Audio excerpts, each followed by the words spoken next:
next session, we're going to talk about policy challenges. And in order to do so, you're first going to hear from 6 mission cities who are actually going to share a lot about the climate activities that they are having locally and what are the policy challenges that they're facing on a national level and on a European level. In those 6 presentations, they're going to talk about where they are as a city today, what they have achieved already with regards to emission cuts in a specific sector, what's their estimated trajectory to 2030, and what do they need in order to cut the emissions even further on their way to zero.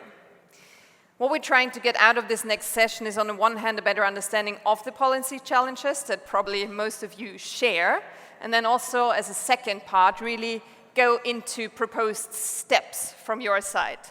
So there's going to be presentation first, but then the second part is going to be a World Café format once more, where you can really go into ideation together and come up with suggestions from your side. So whilst you're going to be listening to those presentations, you can already think about which are the ones that interest you most, so you can then join them in their respective corners. Each presenter will be limited to 5 minutes. I'm just saying that beforehand, because by the time you've reached those 5 minutes, I will start approaching you very charmingly, but still, just so you're aware that we have enough time to actually go into those conversations. And with this, please give it up for our first speaker.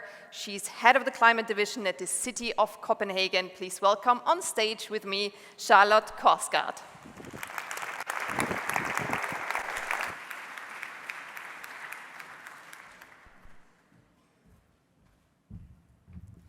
Hello, everybody.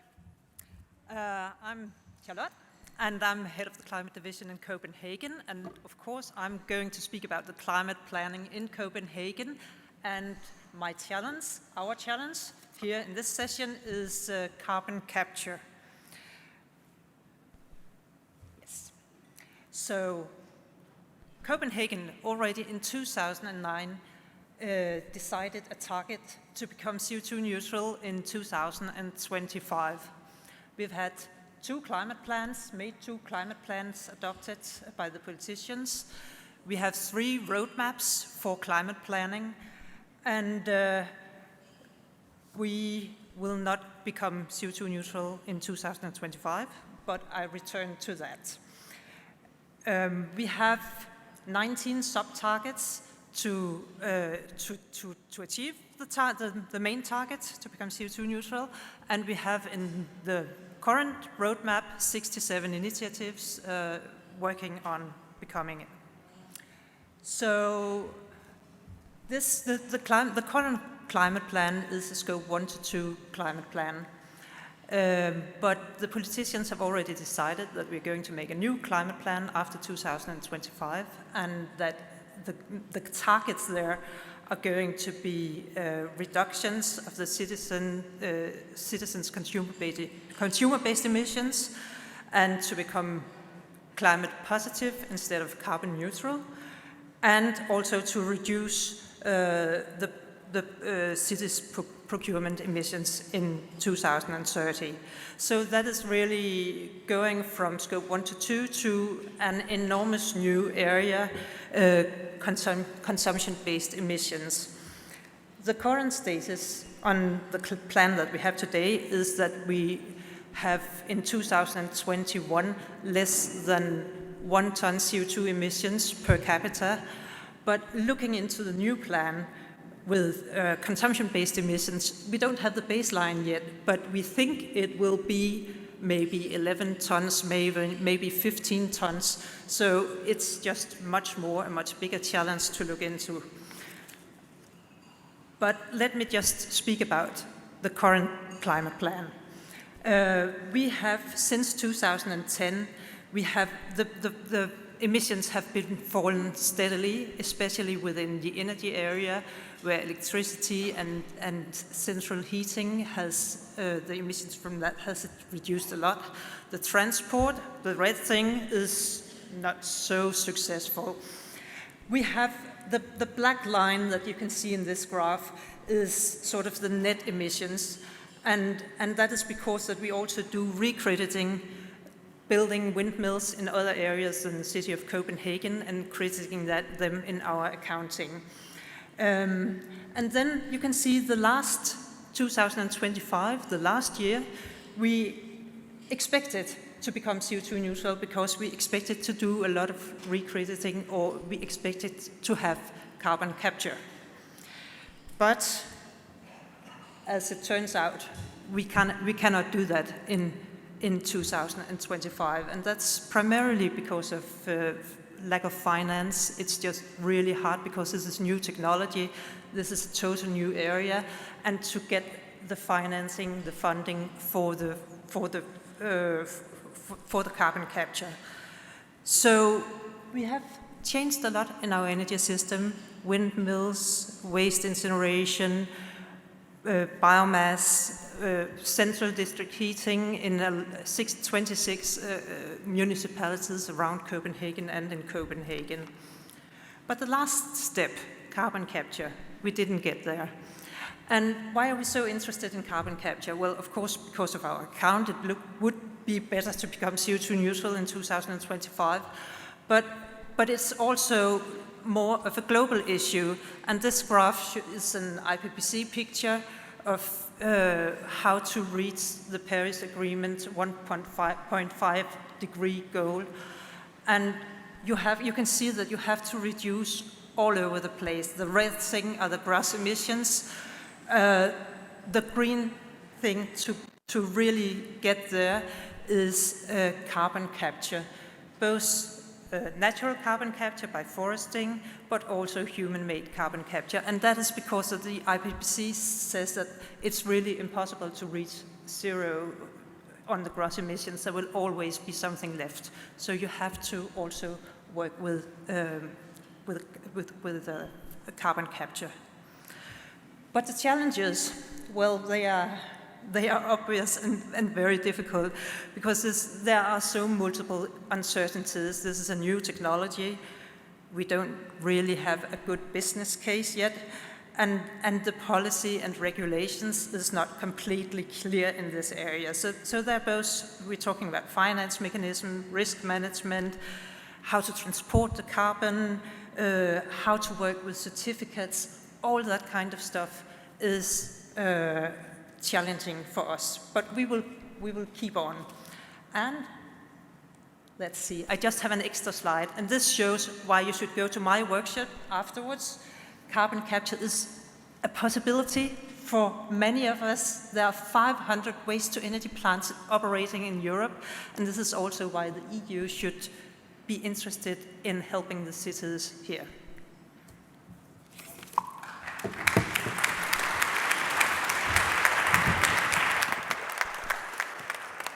Thank you so much, Charlotte. From Copenhagen, we go straight on to Helsinki. We stay in the north, and please welcome on stage already with me the head of the climate unit of the city of Helsinki, Kaisa-Reetta Koskinen.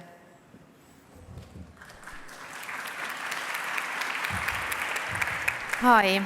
So I'm going to tell you quickly, extremely quickly, what we are going to do, what we are doing about reducing carbon in the construction sector. And so in this picture you can see where we are at the moment. So we have come down about 1/3 on our direct emissions, so scope 1 and 2 emission. In this picture you are also able to see that with existing methods we are not hitting our carbon neutrality target yet, so we are missing about 11% of the carbon reduction, and at the moment we are working very hardly to find out additional actions and measures to make sure that we are going to hit the target on 2030. So to give you a little bit background, we basically have a twofold logic or a twofold strategy for our climate work. So we want to be carbon neutral for real. So it's basically only job I have. My task is to make sure that the Helsinki is going to be a carbon neutral by 2030. And so we have to reduce emissions a lot. And by doing that, we have to focus on the biggest emission sources. and we have to find the biggest emission reduction potentials. And on the second point, we have to focus on the areas and the sectors where the city has the biggest power to act as a city, because there are a lot of emissions we really don't have that kind of a big power to work on. And so this is the emission share in Helsinki, and this is the scope 1 and 2, so direct emissions. And here you can see that we have 3 focus areas, and it's a no-brainer that the heating and transport are number 1 and number 2. Electricity, the market is taking care of that, so we are not worried about that. But then from the scope 3, the construction is actually creating quite a lot of emission. It's about the same size as the emissions from the electricity at the moment. So our third priority is the construction. So what we are doing on the building side already, on the existing building stock, we have an energy renaissance. It's basically a team of engineers, and their only job is to help housing associations, so privately owned residential buildings, to run energy renovations. So it's for free. At the moment we have 10 engineers working on that. The target is that the 7,000 apartment is renovated every year with a minus 50% energy consumption. Last year was our first full year, and that target was achieved. We also have a very extensive geothermal package, so we are trying to help buildings to make it easier for buildings to change to the geothermal. For new buildings, we have energy efficiency requirements. It's for all new building, and by all I mean that it does not depend on the type of the building, and it does not depend on who owns the building. So this is applicable for privately owned and also the city-owned building as well. So and the energy efficiency requirement is from 20 to 30% lower than what the national law is requiring. And since last week, we have a carbon footprint limit for a new residential building. So we are requiring certain maximum carbon footprint for all new residential buildings which are built inside Helsinki borders. On infrastructure side, since beginning of this year, we have required low carbon concrete in all infrastructure contracts, so made by the city, and the city makes most of the contracts in Helsinki.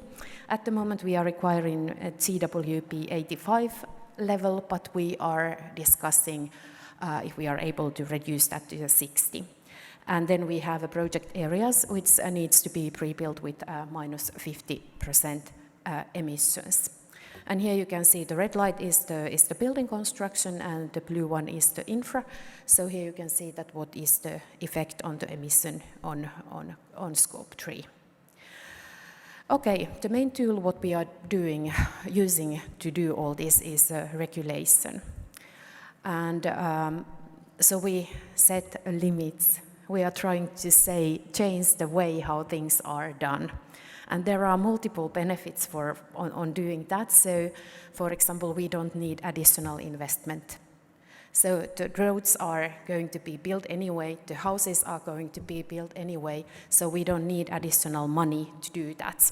And you are probably wondering why I put this kind of a space picture on behind the slide. But the reason is that we have took a lot of inspiration from the moonshot mission, which was that kind of a mission launched by President Kennedy in the 60s. There are a lot of strategic and leadership papers written on it. But the ideas we stole from there is that while only setting the target for something, we create a room and even an incentive for market operators to innovate. And through this market effect, the impact is much bigger than Helsinki, because when solutions are there, they are available also for others. And now there is 1 too many, but investing €1 million on energy renaissance last year, we were able to accelerate 60 million, not 600, but 60 million euros private money on energy renovations. So it's also a very good business from the economical perspective.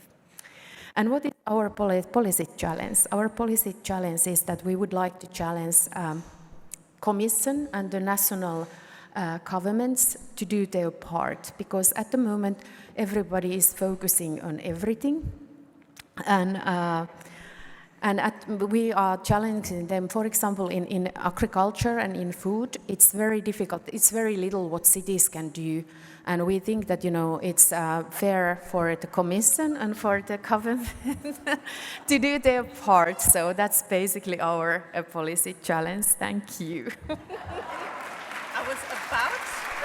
I was about to give you a hug. I'm standing on a stage with you for the second time in this week, and I actually do not want to interrupt you, but I just want to give you more time so you can continue your conversation at your table. Thank you so much, Kaisareta. And we go on to the heart of France, and we welcome the Deputy Director and Head of the Climate Department of the City of Paris. Please welcome with me Yann François.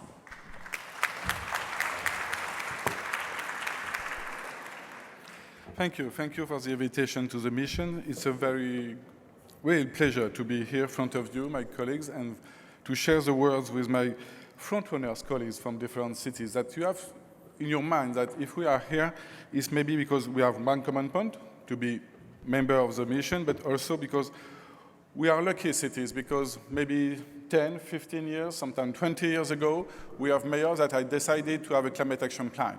And it's why we are here, to share our experiences and maybe to make some inspirations. So for the case of the city of Paris, the story began in 2007 when the City Council adopted the first climate action plan. It has been adopted twice, and the last time it was in March 2018 to become a carbon neutral city by 2050, more inclusive, more resilient. You know all the subtitles of the climate action plan now. You have on this slide where we are in now. We achieved the first steps to decrease by 25% our GHG emissions balance of the city for 2020. It was quite the first easy step. Now we have to achieve the next one, and will be harder and harder. If you have a look to the Paris carbon footprint compared to some other city, you can see that there is a particularity. We talk about aviation, food, and a lot of topics about Scope 3. It was one idea of the first balance in 2008 to take account all the GHG emissions generated by the city wherever they are emitted by the activities of their Parisians. And so if you have a look on these slides, the mayor of Paris is only responsible of 1% of the direct emission of the city by owning the buildings and the fleets. By the decision of the City Council, we can manage, maybe influence 20-25% of this carbon footprint by retrofitting social dwellings, management the wastewater, and of course for us to reduce the place of the car in the city. 20 or 25% of this balance depends on EU and national decisions to impact our management. The rest, 40-45%, depend on private decisions from companies, businesses, commercials, and citizens. It's why now, if you want to answer to the question of the day, which sector will be climate neutral by 2030? This morning, Andre and Thomas asked us to be honest, frank. Maybe after this slide, I won't be next accepted in this mission. None. No sector in Paris will be climate neutral by 2030. I can't lie. It's impossible. If you have seen those in color, maybe because we have a hope, not a hope to be climate neutral. It's impossible, but if you take the example of the inner transportation, we decrease by 60% the GHG emission currently, maybe 80% by 2030. But have an ear for the words from Oslo, and we know now why we can't achieve climate neutral. It's the same case for residentials and all the buildings. How to retrofit the old buildings of our European cities without a massive program from EU or national level to help the cities. It's quite impossible, and in case in France, we have no energy decentralization systems, so we have no control in the city level about the energy mix of the national level. So it's impossible to have 100% of renewable energy sources managed directly only by the City Council. So, how we do now? We have to achieve together. It has been said this morning, we have to connect all the different policies and to create a very positive cycle for the EU social and economy of our systems. And to connect, of course, the EU decision to the national level, to the company, industry, commercials, to the citizens, but at the end, to the city level. Don't forget EU, the city level directly managing the policy, the most dynamic place to tackle climate change issue for the last 20 years, and we are more flexible. And we experimented a lot of things last 10 years. Now we need to go to the mass productions of our solutions. And for that, of course, we need fundings, directly fundings, but not a small one for a core project. It's no more useful, it's costly. We need a cluster for retrofitting, for anode transportation, and so on. But we need also standards and regulation, but control too. It's good to have new directives, but how many years to be implemented in any countries? In mine, 10, 15 years. So, how many control to be sure? How many incentive? And after that, the fine to be controlled and to be aware about that. At the end, no, there is another slide. It missed one slide, and it's not good because it was the funniest one. But don't forget, if you can go back, please, on the stage, don't forget, we have more and more pressure from the citizens. Currently, it's positive pressure, but we have more and more negative activisms. Can be very, very dangerous for our local democracy. So it's why we need to be connected together. And at the end, for the last slide, so you have to come to the table to see the last slide, I'm very sorry. We have some elephants in this room. We need EU regulation for agriculture, aviation, EU energy mix, and all the IT. There is no regulation about that. If there is no regulation connected to the city levels, it's quite impossible to act and to decrease our GHG emission balance and carbon footprint. But at the end of the day, we talk a lot about climate neutrality, of course. We have, for any of one, a huge responsibility, historical, moral, and social, to decrease and to mitigate our GHG emissions. But now, we all have also another emergency, is to connect our mitigations with adaptation solutions of every day. So please don't forget mitigation and adaptation, and maybe we can have a new challenge for us. Thank you.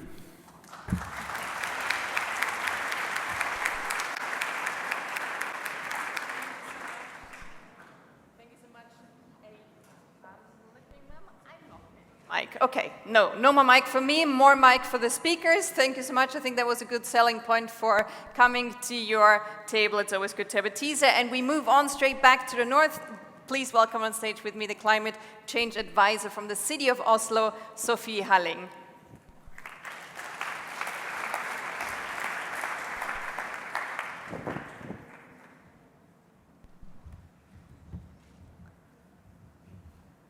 Okay. There was supposed to be a video up there. It didn't quite work, but that's fine. There it is.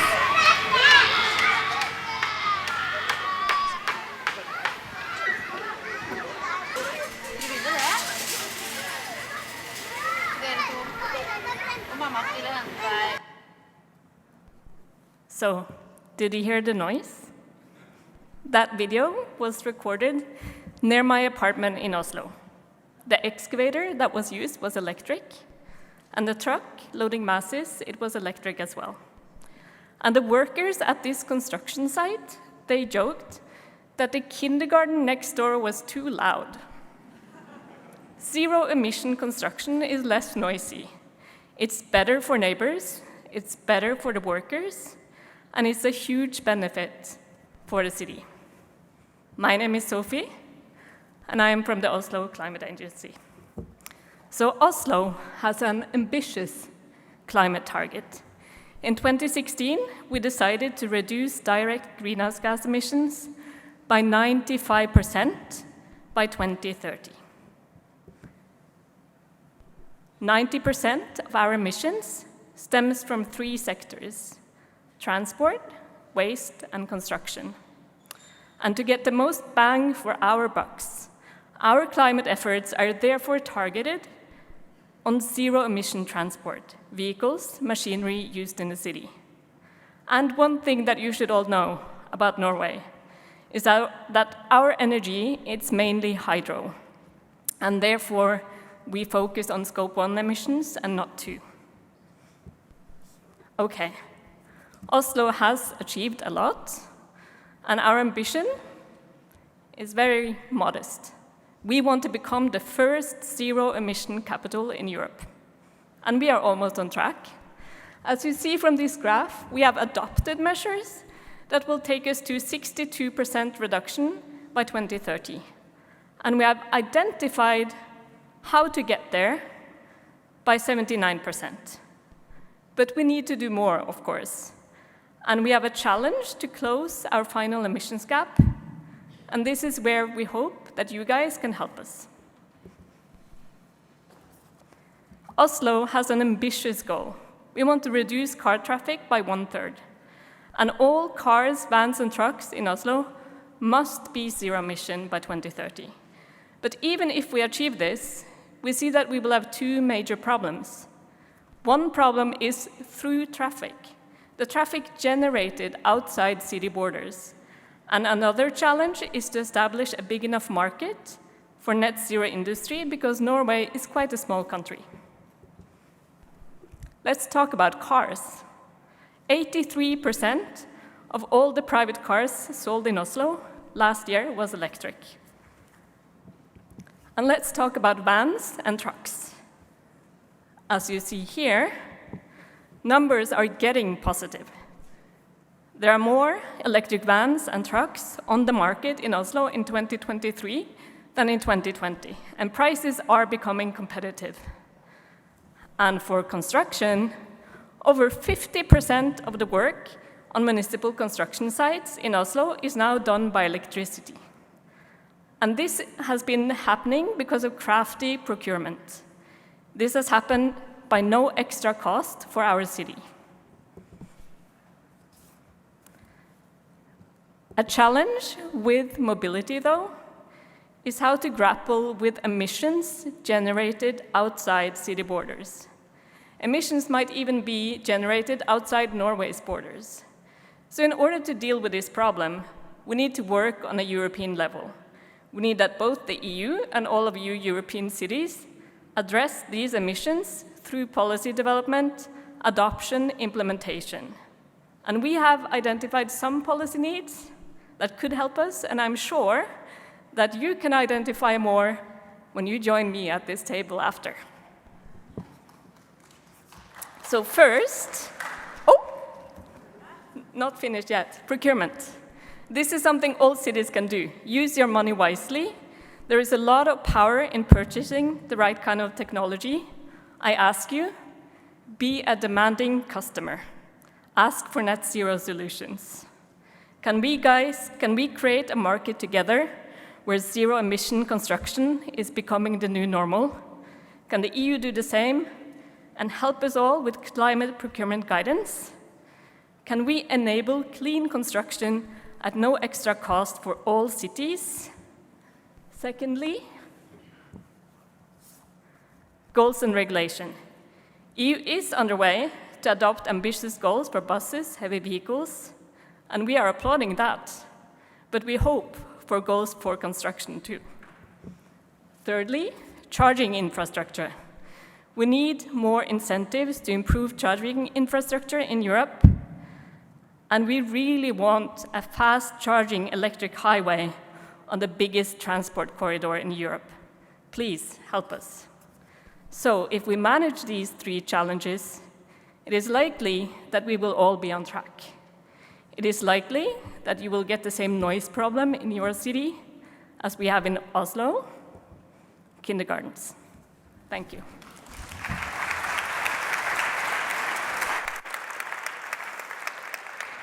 Thank you so much, Sophie. From a city where the streets are loud, from the kindergartens, we move on to a city that is full of yellow trams making their way up 7 hills. Please welcome, from the head of the Department for Environment, Energy and Climate Change from the city of Lisbon, Maria João Telhado. Hello. Hello, everyone. I have nothing to say after Oslo. but I'm going to have my film. It's not dynamic, it's a static film, but we are going on. Sorry. Oh. This is our story, and this is our dream. We intend to be carbon neutral by 2030, and along our process, we work with every cities, all citizens, with different commitments, different policies, but what we need, sorry. What we need is, like the other colleague said, to combine climate neutrality, adaptation, resilience, and inclusion and justice. Of course, our reduction is only 80%, but I think it's a dream, but we are going on. What is our position? Based on the last report of C40, we are in a good place. We have a good value, but this is not our correct decision to close our doors, but we need to continue our daily work. What is our evolution? As you can see, we have a positive evolution. We already have good results when we combine the values that we have in 22 to 2010, after 22 until 2011. After that moment, we have a COVID, so we need to redesign our policy, and the future, it's a dream. What are our principal sectors where we need to cut? As you can see, the principal problems are related with transport and mobility. We have inside our city, in the north area, an airport. The airport in Lisbon is good because we have 10 minutes for the center city, but it's impossible to have neutrality carbon with the airport and also with all people having a car. We have 500,000 of residents, and with the commuters we are 1 million of people during the day. What are we working? We are not working only in a sector, we are working in transversal or cutting solutions using different sectors. As you can see, we need to guarantee our identity, but also we need to combine priorities to have an upgrade of our climate action plan already approved to another climate city contracts with different targets, 2050, now 2030. Here is our scenario. As you can see, we are working in several areas. We have several measures implemented, ongoing, but we need to reinforce our measures to have good results and achieve our 2030 neutral carbon targets. What we have here is the involvement of the citizen. It's important for us to have the involvement of all citizens. This is one assembly of citizens. We have already 2 moments with this type of assemblies. The people vote what they want. Here you can see a receive in Portuguese, of course, and which action is needed to European level. Of course, we have several goals, targets. As you can see, these were targets for our climate action plan. We need to change it, reduce the values, and for this it's important to have several challenge to get in. In terms of commitments, we need to have rewards or fines. In terms of investments, it's important to have more direct, attractive investment for the cities. In terms of actions, we have several knowledge, several portfolios of actions, but we need to implement them on time.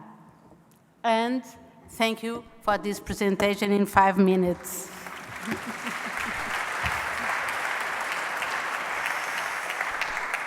Thank you so much. I was just about to get close. The last city that we're going to talk about today, we're back in the north. We are in Stockholm. Please welcome the Chief Climate Officer of Stockholm, Björn Hugosson.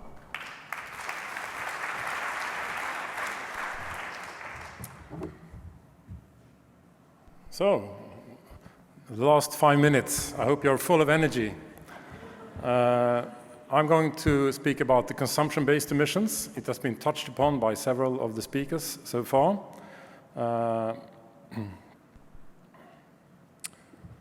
Just a few words, firstly, about the climate goals. We have in the middle here a new goal to reduce consumption-based emissions by 50% by 2030. So we definitely need to work more on that. For the territorial direct emissions, we should be climate positive by 2030 and fossil-free by 2040. And based on this, we produced this climate city contract and submitted it to the EU. And we are hoping to obtain the emission label and explore the possibilities with that. If we look at the history, we have so far a 58% reduction of the direct emissions. And this is very much thanks to the very strong national policies we've had in Sweden, a very early and very high carbon tax that has transformed the heating sector especially. And what strikes me here that all the cities you have seen here can show quite significant reductions of emissions during the last decades. So there is a substantial amount of experience among all these cities how to achieve real emission cuts. Now for 2030, we're aiming at least 80% reduction, and we're fighting with the same kind of areas that all other cities do, with a strong electrification of the transport system, reducing transport, shipping, etc. There is also plans to connect with the district heating system, a BECCS plant, that is CCS technology on a bioenergy plant that will neutralize the residual emissions. So that is a local carbon removal plant planned inside Stockholm. This is also an image you have seen before. The consumption-based total carbon footprint is several times higher than the local emissions. This is a pattern that goes through all these cities. And what we also see from the statistics here is that the public spend and the municipal purchase is a substantial part, around 15% of this consumption-based emissions. So it's very worthwhile to start working with the city's own purchase. And here are 3 examples of projects that we have started to work with. One is, of course, the construction sector. That's the major part. There is a lot of construction going on. We know that concrete and steel production has a very high carbon footprint. This particular project is a few blocks, the latest development project in Stockholm, where the developers managed to rethink how they build these blocks, using low-carbon concrete and also reusing rock material from excavations of the new metro line instead of using new concrete. So just by rethinking and emphasizing the carbon footprint of the project, there is a 70% reduction of CO2. Food is an important category. We serve food to elderly and school children. We started measuring a few years ago the carbon footprint per kilogram of food served. And this work is about training the chefs in the school kitchens convincing the children that the vegetarian food is good for them and they can eat that, convincing the parents that the vegetarian food is good for their kids. There's a lot of resistance there. But still we see a 10% reduction here. And the third example is about single-use plastics, which is used a lot in healthcare and in municipal service. And here you could change the way of thinking, change the purchasing routines, request reused plastics, think about, do you really need to have these single-use gloves when serving food, etc. So here there are tons of plastics that could be saved. So arriving at some policy aspects, I have a couple of general ones. One is to keep momentum when it comes to the level of ambition of cutting emissions in Europe. The new goal for 2040 must be ambitious. And the second one, when it comes to consumption-based emissions, cities can change how we consume and what we consume, but not how it is produced. So it has to be a pressure on the production side, on the whole value chain of all these different products. And specifically, there has to be stronger product declarations on building materials so that we can purchase that. And there should be more responsibility to providing take-back systems for the producers of packaging, for instance, to use reused or recycled plastics there. So, thank you very much.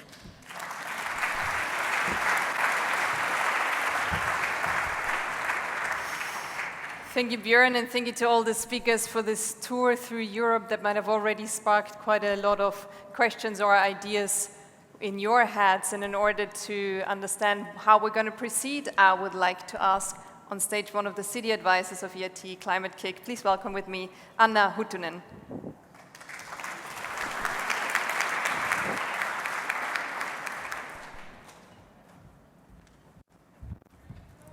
Okay, how are we doing?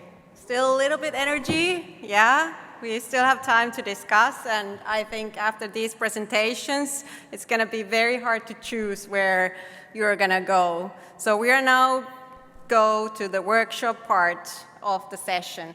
And first, I would like to ask our amazing speakers to go to their corners. So they're distributed around the whole room here. And you will also have my dear city advisor colleagues distributed to the different corners to help you throughout the process. And what's coming next? We are going to have 20 minutes of time to discuss the policy challenge, or you can also choose based on the city where you want to go.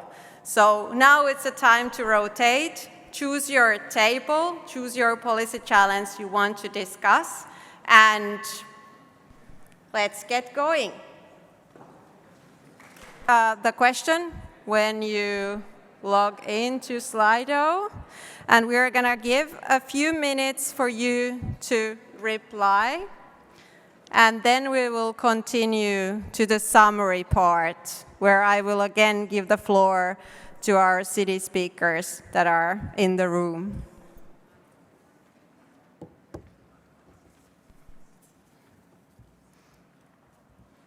So I see a lot of mobile phones going up. That's great. So what we really want from you as an outcome, that we can also continue our work with the policy challenges, is that you will put the name of your city, and then a policy challenge that you need to work on, and then a clear policy wish.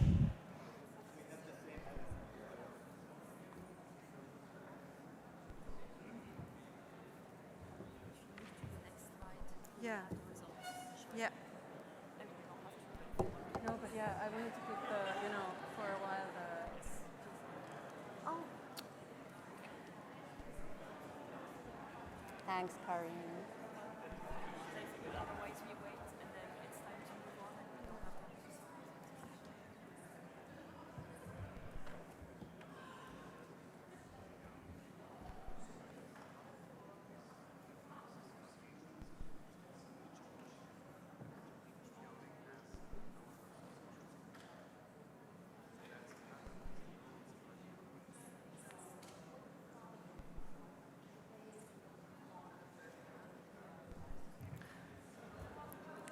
I see a lot of stuff appearing on the list.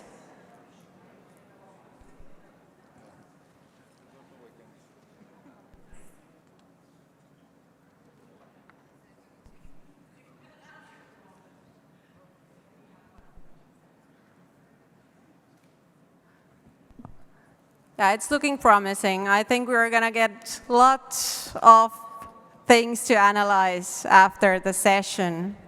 Since we are getting towards the end of the day, I think it's time for us to now move to the summary part as well. You can still continue adding things on Slido, but I would say that we slowly go to the summary part.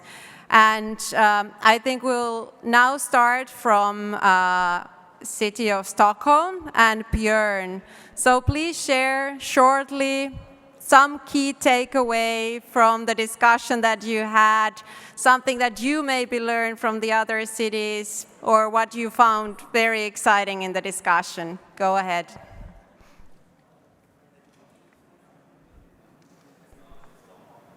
Can you hear me? Oh, Now, yes. fantastic.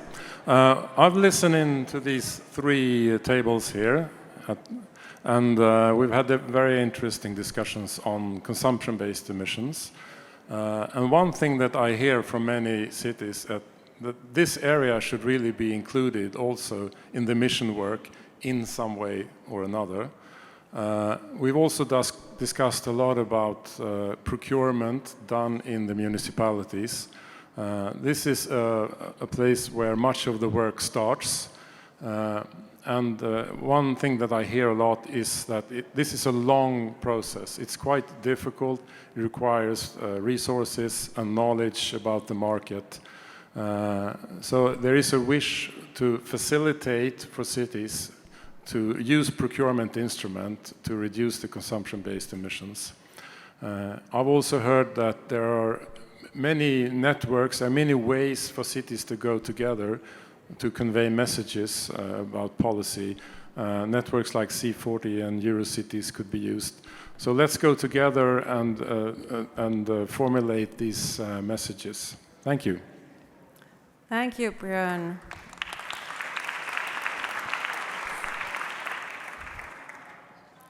Great. Then we will move to Lisbon.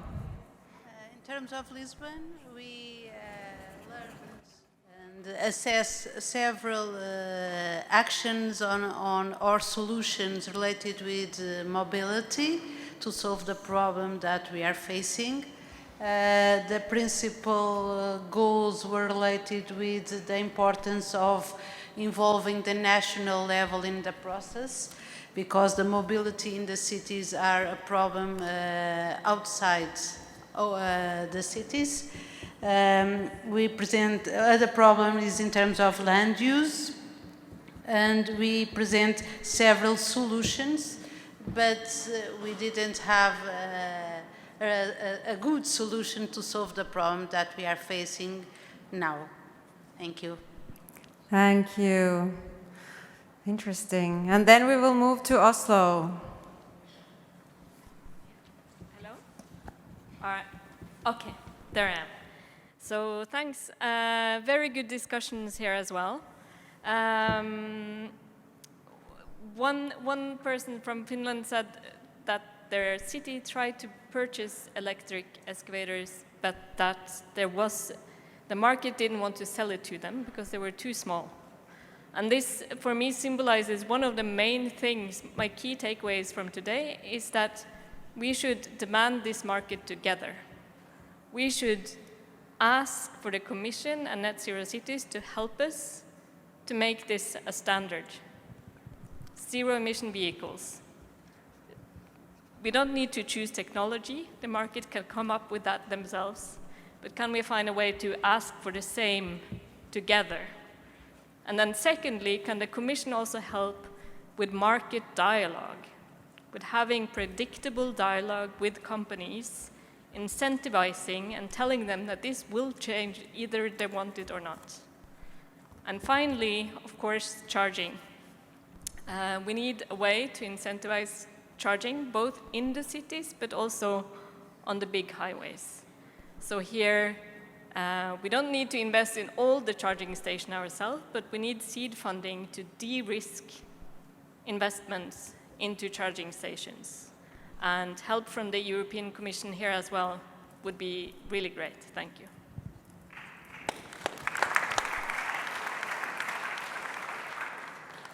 Thank you, Sophie. Great discussions over there as well. Then we will move to Paris. Yeah, thank you. It's very hard of course, to summarize so many ideas. But first, there was some discussion about IT and data as one of the 4 elephants we quote in the slide.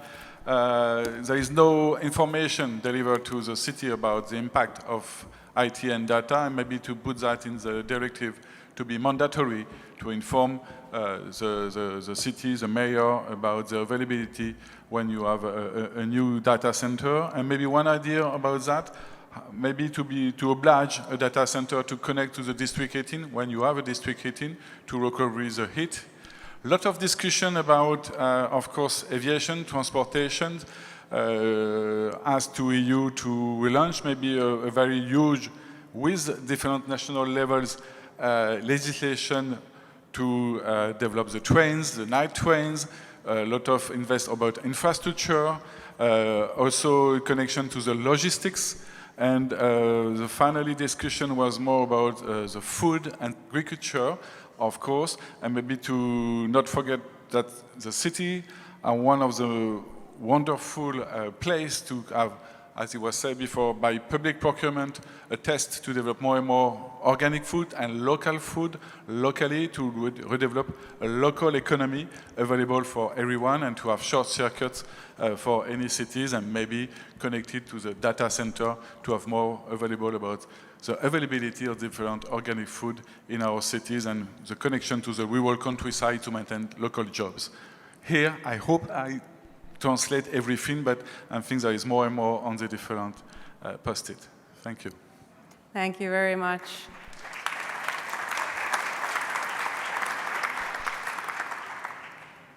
Okay, then we will move to Helsinki. Kaisareta, please go ahead. Okay, to be honest, I have to admit that we did not discuss about the policy things so much. You know, we slipped into the engineering topics right away about the energy efficiency and energy renovations. But if I have to try to summarize the discussion, I would like to point 2 things. And the first thing that the cities, they have a very different kind of possibilities to regulate, for example, the buildings and the energy efficiency. So, for example, in Helsinki, we have a lot of power. We can, basically mandate or regulate city-owned and the privately owned buildings. But in some cities, that's not the case. And in those cities, more cooperation with the national government is needed. And that, of course, makes the case that there is no one solution which fits to all. And then the other, that's kind of my own reflection from the discussion is that these kind of places where cities can, freely discuss and change experiences and knowledge is needed because, immediately when we started, it was clear that we could have been going on like, the 4 hours easily, and it's not a problem. So we are lacking of that kind of places where really can, ask each other that how did you do it and give that kind of, peer support. So did I miss anything or do you want to add? Okay, that's probably the summary of our discussion. Thank you.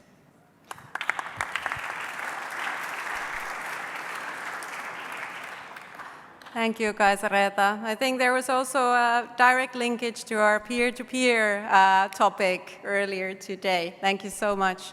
Okay, then we will move to Copenhagen. Yes. Thank you for engaging in the carbon capture discussion. There were so many people here, and I didn't get to hear all. But luckily, somebody have written down some of their points. And let me just point out 3 of them. There's a lot of echo here. An approved system for carbon removal credits and a roadmap for it. That's a recommendation. to get further with carbon capture. Another one is finance innovative pilot cities. And the third one could be to make some regulatory sandboxes where it's possible to sort of make experiments and maybe not do something which are innovative and make the rules out of it. And then also somebody put down that nature-based solutions would be a very good option to go with, which I suppose mean forestry and also working with biodiversity at the same time.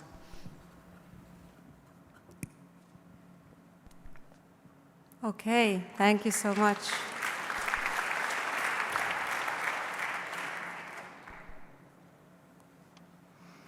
Okay, I think it was amazing to hear all the summaries from the cities. I hear so many things that we need to start working on within the Net Zero cities and the cities together in the coming months. Scope 3 procurement, market, mobility, charging, energy of course, nature-based solutions, aviation, what is out of the city scope, etc. And I think this very well leads to the next steps of the policy work within the Net Zero cities. So as we heard here in the room and what has been discussed in the tables is that there is no complex policy or regulatory issue that is actually out of scope, that we need to discuss and try to solve all of them. Of course, there are a lot of issues that are outside the direct kind of border of the cities, and there we all need to work together on the different levers, different levels, and of course different stakeholders as well. And what this means that over the next months, starting from this, we will really utilize everything that we collected within this session. We will start establishing processes to capture more key learnings from cities and reflect on those to create new steps. And of course, we will try to inform and develop like a multi-stakeholder, multi-lever, and multi-lever approach that we can all look into together. There will be 2 tracks within the Net Zero cities. So basically, first of all, we will be developing and sharing tools and processes for multi-actor policy innovation at local, regional, national, and of course also Commission levels. And what we want to do with you, all cities, is to start capturing and developing recommendations for EU policy interventions. And this is what we're going to do in the form of policy labs. And the timeline is the following. So basically, as I already mentioned, starting from this session, we'll be capturing key learnings and reflecting from July till September. There will be first policy lab in September, and of course there will be more, so more information will be coming out of that soon. And there will also be a stakeholder consultation panel in July. Yeah, and we will continue from there, and in the end, I would like to still thank and say that this session was really initiated by the cities and really put together with the cities. So I would like to say thanks to everyone on that. And before we head over to the drinks, I will hand it back to Katarina. Thank you. Please give it up for Anna.